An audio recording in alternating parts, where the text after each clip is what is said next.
6 గ్యారంటీలు ఇచ్చిండ్రు. ఇయల్ల అడుగుతే తెడ్డు చూపెడతా ఉన్నారు. ఆ 6 గ్యారంటీలు 100 రోజులలోనే అమలు చేస్తామని కూడా చెప్పిండ్రు. మరి ఏమయ్యే 100 రోజులలో అమలు చేయలేదనంటే తెడ్డు చూపెడుతుండ్రు. మొత్తము అవి 6 గ్యారంటీలను జనాలు మర్చిపోయేటందుకు డైవర్షన్ పాలిటిక్స్ కు తెరలేపుకుంటా డైవర్షన్ రాజకీయాలు చేస్తా ఉన్నాడు రేవంత్ రెడ్డి. ఇలా రేవంత్ రెడ్డి బాటలోనే ఆ కాంగ్రెస్ మంత్రులు కూడా అట్లనే ముందడికి పోతా ఉన్నారు. మనం అవే చూస్తా ఉన్నాం. రైట్. అసెంబ్లీ ఎన్నికల ప్రచారంలో భాగంగా అసెంబ్లీ ఎన్నికలలో మమ్మల్ని గెలిపిస్తే మేము 6 గ్యారంటీలు అమలు చేసి తీరుతాం, 100 రోజులలో అమలు చేస్తాం, ఎవ్వలు అడ్డం వచ్చినా కిందిది మీదైనా ప్రపంచమంతా మునిగిపోయినా ఎవ్వలెన్ని ప్రయత్నాలు చేసినా 6 గ్యారంటీలు పక్కా అమలు చేసి తీరుతాం, ఎవరు మమ్మల్ని ఆపేదేలే, మేము అమలు చేసి తీరుతామని చెప్పిండ్రు. అందలం ఎక్కిన తర్వాత శ్వేతపత్రం నుంచి మొదలుకుంటే ఇక్కడ మనము ఫోన్ ట్యాపింగ్ వ్యవహారం దాకా డైవర్షన్ పాలిటిక్స్ కు తెరలేపుకుంటా ముందడికి పోతా ఉన్నాడు రేవంత్ రెడ్డి. ఏమైందయ్యా 6 గ్యారంటీలను అడిగితే 6 గ్యారంటీలు లేవు, ఏం లేవు, అప్పుల కుప్పున్నది రాష్ట్రం, యాడికేలు అమలు చేయమంటారని చెప్పేసి ఒక పాట వాడుతా ఉన్నారు.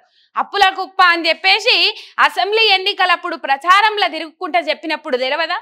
అదే ముచ్చటగడ మీరు ముందట ఎత్తుకున్నది, అదే రాగం కదా జనాలకు తీసుకుపోయింది. అబద్ధాన్ని నిజం చేసే ప్రయత్నం దానిలో భాగంగానే చేసిండ్రు కదా. ఆ పాటతోనే కదా మీరు హైలైట్ అయింది. అప్పుల కుప్ప చేసిండు కేసీఆర్, అప్పుల కుప్ప చేసి పెట్టిండు అని చెప్పేసి. ఇవాళ అసెంబ్లీ ఎన్నికలలో ఇచ్చిన హామీలు 6 గ్యారంటీలు ఏవైతే ఉన్నాయో దానిలో భాగంగా 15 సబ్ గ్యారంటీలు ఉన్నాయి, 13 నుంచి 15 సబ్ గ్యారంటీలు ఉన్నాయి, 420 హామీలు ఉన్నాయి. ముద్దుగా 420 హామీస్ అని పిలుచుకుంటా ఉన్నారు. అది మనం చూస్తా ఉన్నాం. ఇవాళ ఏమైందయ్యా 6 గ్యారంటీలు అంటే లేదు అసెంబ్లీ ఎన్నికలలో గెలిపించిరు కదా, గా తారీఖగానే మీరు లోక్సభ ఎన్నికలలో గెలిపించిర్రు అనుకోర్రి, 6 గ్యారంటీలు కళ్ళు మూసుకున్నంత సేపట్ల అమలు అవుతాయి అని చెప్తా ఉన్నాడు రేవంత్ రెడ్డి. రైట్. 100 రోజులలో అమలు చేస్తామన్న గ్యారంటీలు ఏవైతే ఉన్నాయో అవి అమలు చేయకపోగా ఇప్పుడు లోక్సభ ఎన్నికలల్లా మమ్మల్ని మా కాంగ్రెస్ పార్టీని తెలంగాణ రాష్ట్రం నుంచి గెలిపిస్తే 6 గ్యారంటీలు అమలైతాయి. లేకపోతే 6 గ్యారంటీలలో అమలు చేసిన ఏదైతే ఉన్నదో ఫ్రీ బస్సు పథకం, మహాలక్ష్మి పేరు కింద ప్రతి మహిళకు 2500 రూపాయలు, 500 రూపాయలకే గ్యాస్ బుడ్డి. అట్లనే ఇంకొకటి మనం చూసుకోవచ్చు, ఫ్రీ బస్సు మహిళలకు, తెలంగాణ రాష్ట్ర మహిళలకు ఫ్రీ బస్సు పథకం. ఆ ఫ్రీ బస్సు పథకం ఒకటి అమలు చేస్తా ఉన్నారు. 2500 రూపాయలు ఇంకా ఇయ్యలే, గ్యాస్ బుడ్డి కూడా 500 రూపాయలకి ఇచ్చిన పాపాన పోలే.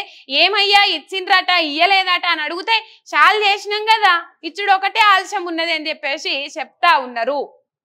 రైట్. ఈ లోక్సభ ఎన్నికలల్లా మీరు గనక కాంగ్రెస్ పార్టీని గెలిపియకపోతే ఈ ఫ్రీ బస్సు పథకం ఏదో ఉన్నదో అది రద్దు చేస్తాం, అది రద్దు అవుతుంది, ఫ్రీ బస్సు పథకం అమలు కాదు అని చెప్పేసి బ్లాక్ మెయిలింగ్ రాజకీయాలకు తెరలేపుతా ఉన్నాడు రేవంత్ రెడ్డి. చూడుండ్రి, ఫ్రీ బస్సు రద్దు రేవంత్ సంచలన నిర్ణయం అన్నట్టు మొత్తం మీద ఈ లోక్సభ ఎన్నికలల్లా ఏమన్నాడు, 100 రోజులు అయిపోగానే ఎన్నికల షెడ్యూల్ వచ్చింది. ఎన్నికల షెడ్యూల్లో భాగంగానే ఇక మరి దేవుందయ్యేనో కాంగ్రెస్ వాళ్ళు ఐరన్ లెగ్గులో తెలియదు కానీ కమ్సే కమ్ 90 రోజుల 80 రోజులో కాదు, కరెక్ట్గా 101వ రోజు నిండిన తర్వాతనే ఎలక్షన్ షెడ్యూల్ వచ్చింది. మీరు యాది పెట్టుకోవాలి. ఏమాయా 6 గ్యారంటీలు అమలు చేయలేదంటే ఎలక్షన్ కోడ్ అమలులో ఉంది, ఎట్లా అమలు చేయమంటారు అని చెప్పేసి మాట్లాడతారు కదా. వాళ్ళు డిసెంబర్ 9 నుంచి మొదలుకొని, అంటే డిసెంబర్ 3 నుంచే లెక్క కానీ ఇక డిసెంబర్ 9 నుంచి మొదలుకొని ఎలక్షన్ కోడ్ ఎప్పుడైతే వచ్చిందో ఎలక్షన్ కోడ్ కంటే ముందుగా 101 రోజులు అధికారంలోనే ఉన్నారు. 101 రోజులు వాళ్ళు ఆల్రెడీ 100 రోజులు ఏవైతే అని అన్నారో ఆ 100 రోజులు అయిపోయినాయి. 100 రోజులకు ఇంకా ఒక్క రోజే ఎక్కువ అయింది. ఏమాయ 6 గ్యారంటీలు, ఏడబాయ 6 గ్యారంటీలు అని అడిగితే డైవర్షన్ పాలిటిక్స్, అట్లనే బ్లాక్ మెయిలింగ్ రాజకీయాలు, ఇంకొకటి ప్రశ్నిస్తున్న గొంతుల మీద దాడులు, ఏమన్నంటే హత్యా రాజకీయాలకు, గూండాయిజానికి, రౌడీయిజానికి పాల్పడతా ఉన్నారు ఈ కాంగ్రెస్ నాయకులని చెప్పుకోవాలి. రైట్. ఇక ఫ్రీ బస్సు రద్దు చేస్తాడట. ఫ్రీ బస్సు రద్దు చేస్తానగానే మన మహిళలు కూడా ఎట్లా నమ్ముతారు? ఎందుకు ఇచ్చిండు ఆ హామీ? అసెంబ్లీ ఎన్నికలలో భాగంగానే ఇచ్చిండు. ఇప్పుడు లోక్సభ ఎన్నికలలో స్టంట్ల భాగంగా, పిఆర్ స్టంట్ల భాగంగా ఆడళ్లను భయపెట్టడానికి, మభ్య పెట్టడానికి, బ్లాక్ మెయిల్ చేసి వాళ్ళ వైపు లాక్కోవడానికి, ఎటువంటి కాంగ్రెస్ పార్టీకి ఓటు వేయించుకోవడానికి ఇయల్లా ఏం చేస్తుండ్రు రేవంత్ రెడ్డి? మీరు కాంగ్రెస్ పార్టీకి ఓటేస్తేనే 6 గ్యారంటీలు అమలైతే ఒక్కటి చెప్తాండు. రెండో అంశం ఏం చెప్తాండు, ఇక్కడ అమలైన ఫ్రీ బస్సు పథకం ఏదైతే ఉన్నదో దాన్ని రద్దు చేస్తారు మీరు ఒకవేళ లోక్సభ ఎన్నికలలో ఓటేయకపోతే అని చెప్పేసి ఆయన మాట్లాడుతూ ఉన్నాడు. ఇంకా అభ్యర్థులను ప్రకటించిన పాపాన ఓలే. Khammam politics diversion to Bengaluru అనే కాడికి వచ్చింది. ఇంకా ఖమ్మం సీటు ఎటూ తేల్చుకోలేని పరిస్థితులలో ఉన్నారు వాళ్ళు.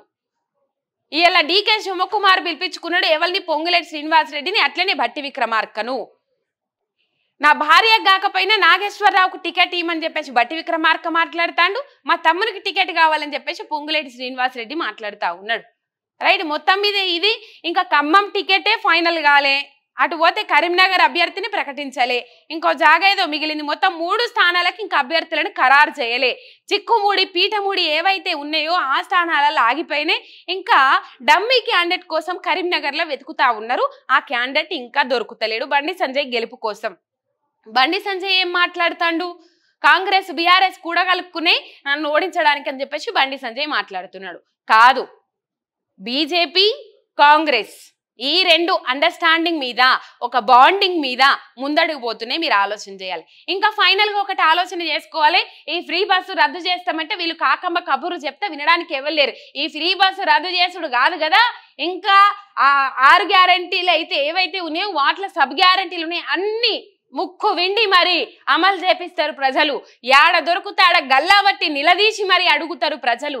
ఎందుకంటే మీకు ఓటేసి అధికారం కట్టబెట్టి అధికారంలో కూసోబెట్టిండ్రు, సింహాసనం మీద కూసోబెట్టిండ్రు. అల్లా కంపల్సరీ అడుగుతారు, గల్లా బట్టి నిలదీస్తారు. యాడ కనబడతాడా, యాడ దొరుకుతాడా.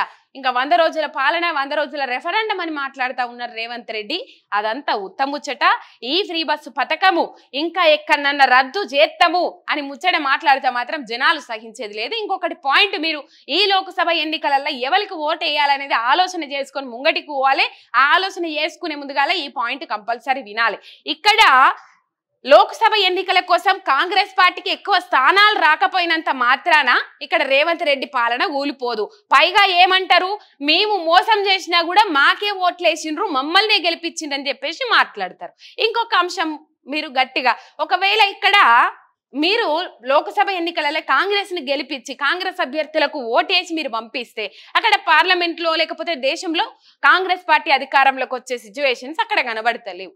అయితే ఇక్కడ పాయింట్ ఏంటంటే మీరు గట్టిగా గుర్తు పెట్టుకోవాల్సింది, ఒకవేళ ఈ తప్పిదారి ఈ కాంగ్రెస్ పార్టీకి మీరు ఓట్లేస్తే, లేకపోతే కాంగ్రెస్ బాగాలేదని చెప్పేసి బీజేపీకి కాంగ్రెస్ వ్యతిరేక ఓట్లు బీజేపీ వైపు మల్లాలని చూస్తే అసలుకి హెసరు వస్తుంది. పొయ్యిలకెళ్ళి పెనం మీదకెళ్ళి పొయ్యిల పడ్డట్టు అవుతుంది కథ. యాది పెట్టుకోవాలి. ఈ కాంగ్రెస్ కు ఓటేస్తేనేమో మమ్మల్ని అడిగేటోడు ఎవడు, ఆపేటోడు ఎవడు, మేము చెయ్యం, ఏం చేస్తారో చేసుకోండ్రి, మేము 6 గ్యారంటీలు అమలు చేయకపోయినా, చెప్పిన 100 రోజులలో అమలు చేయకపోయినా మాకే ఓటేసి గెలిపించిండ్రు. ఇప్పుడెవడు మమ్మల్ని అడిగేది?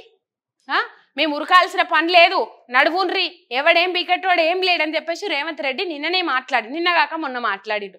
ఈ అంశాలన్నీ మీరు యాది పెట్టుకోవాలి. ఇక మరి ఫ్రీ బస్సు రద్దు చేస్తామని అంటారు. గెలిపియకపోతే ఈ గెలిపిస్తే అమలు చేసిన 6 గ్యారంటీలలో అమలు చేసిన ఫ్రీ బస్సు గెలిపియకపోతే రద్దు చేస్తామని అంటారు. ఇక తప్పిదారి మీరు కాంగ్రెస్ పార్టీని గెలిపించిండ్రు అనుకోండ్రి, ఏం చేస్తారు? మేము అమలే చేయంగా, ఫ్రీ బస్సు ఒకటే చాలిపోండ్రి, మీ మోకాలకు ఆయనతోనే ఎక్కువ. ఇంకా ఆర్టీసీకి పైసలు ఇచ్చిన పాపాన ఓలే. ఈ ఫ్రీ బస్సు మీద బాగా నీలుగుతాండ్రు వీళ్ళు. ఆర్టీసీకి ఇంతవరకు పైసలు ఇచ్చిన పాపాన ఓలే. పోయిన ప్రభుత్వం 3,000 కోట్ల రూపాయలు ఆర్టీసీ కోసం బడ్జెట్ లో కేటాయించిన నిధులని నవంబర్ దాకా 1,500 కోట్లు ఇచ్చిండ్రు. ఆల్రెడీ అయిపోయింది. ఆ 1,500 కోట్లు మిగిలిన 1,500 కోట్లు ప్లస్ ఏం చేయాలనంటే ఈ నెలకు 300 కోట్లు ఇంటూ 4 నెలలు ఇంటూ 300, ఇవి 1,200, అవి 1,500 కోట్లు, మొత్తము 3,200 కోట్లు ఇవ్వాల్సిన అవసరం ఉన్నది. కానీ అవి లేవు, ఇవి లేవు. అసలుకే ఎసరు పెట్టి మొత్తం మీద ఈ ఫ్రీ బస్సు గురించి వీళ్ళు గప్పాలు కొట్టుకుంటా ఉన్నారు. ఇది రద్దు చేస్తామని అంటా ఉన్నారు. రైట్, ఇది పరిస్థితి. ఓడెక్కేదాకా ఓడమల్లప్ప, ఓడ దిగినాక బోడమల్లప్ప శాస్త్రం చేస్తా ఉన్నారు ఈ కాంగ్రెస్ పార్టీ వాళ్ళు. ఇంకా మోసపోవద్దు, చెప్పేదల్లా ఒక్కటే, ప్రాంతీయ పార్టీలను నమ్ముకోండి ఈ లోక్సభ ఎన్నికలల్లా. ఎందుకంటే ప్రాంతీయ పార్టీలే ఆ బలగాన్ని చూపెట్టగలుగుతాయి, మన కోసం మన హక్కుల కోసం పోరాడగలుగుతాయి. జాతీయ పార్టీలను నమ్మి మోసపోతే మాత్రం ఆగమైతాం.